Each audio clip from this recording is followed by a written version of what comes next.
Taste the Daily.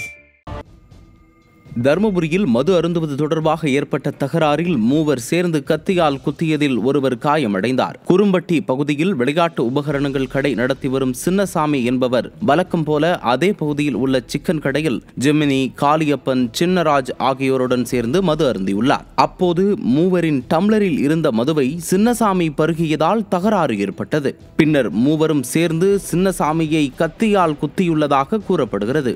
காயமடைந்தவர் மருத்துவமனையில் அனுமதிக்கப்பட்ட நிலையில் 3 பேரும் கைது செய்யப்பட்டுள்ளனர். விடியா திமுக ஆட்சியில் நாள்தோறும் மதுவால் இதுபோன்று ஏற்படும் பிரச்சனையால் அப்பாவி குடும்பங்கள் பாதிக்கப்படுவதாக கூறப்படுகிறது. இளைஞர்களை சீரழிப்பதற்காக செங்கல்பட்டில் வீட்டில் பதுக்கி வைக்கப்பட்டிருந்த 130 கிலோ போதைப் பொருட்கள் சிக்கியது. அண்ணாசாலை பகுதியில் உள்ள வீட்டில் குட்கா உள்ளிட்ட போதைப் பொருட்கள் பதுக்கி வைக்கப்பட்டிருந்தது தெரியவந்தது. இதையடுத்து வீட்டில் பதுக்கி வைக்கப்பட்டிருந்த 130 கிலோ போதைப் பொருட்கள் சிக்கியது. திறனற்ற திமுக ஆட்சியில் ஏவல் துறை கும்பகர்ண தூக்கத்தில் இருப்பதால் தமிழகத்தில் போதைப் பொருட்கள் சர்வசாதாரணமாக புழங்குவதாக பொதுமக்கள் குற்றம் சாட்டியுள்ளனர்.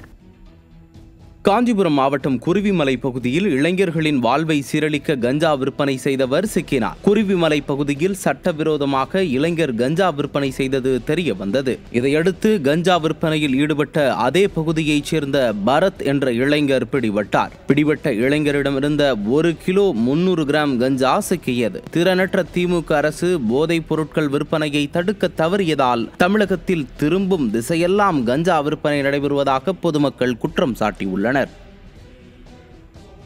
கிருஷ்ணகிரி மாவட்டம் ஓசூரில் சட்டவிரோதமாக தங்கியிருந்த வங்கதேசத்தைச் சேர்ந்த ஒரே குடும்பத்தைச் சேர்ந்த 4 பேர் பிடிபட்டனர்.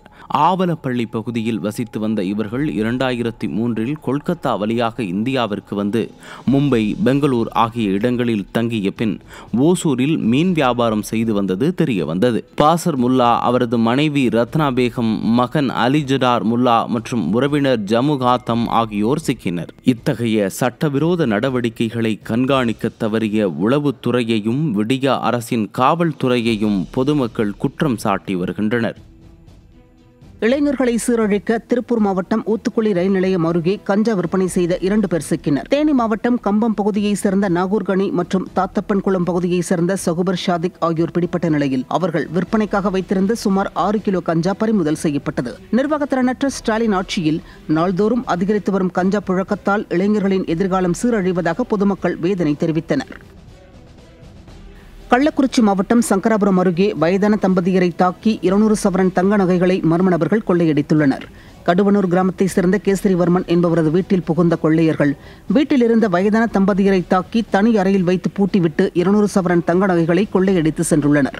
மேலும் அருகே உள்ள பாக்கம் கிராமத்தில் ராமலிங்கம் என்பவர் வீட்டில் கொள்ளையடிக்க முயற்சித்த போது ராமலிங்கம் கூச்சலிட்டதால் அவர்கள் தப்பிச் சென்றுள்ளனர்.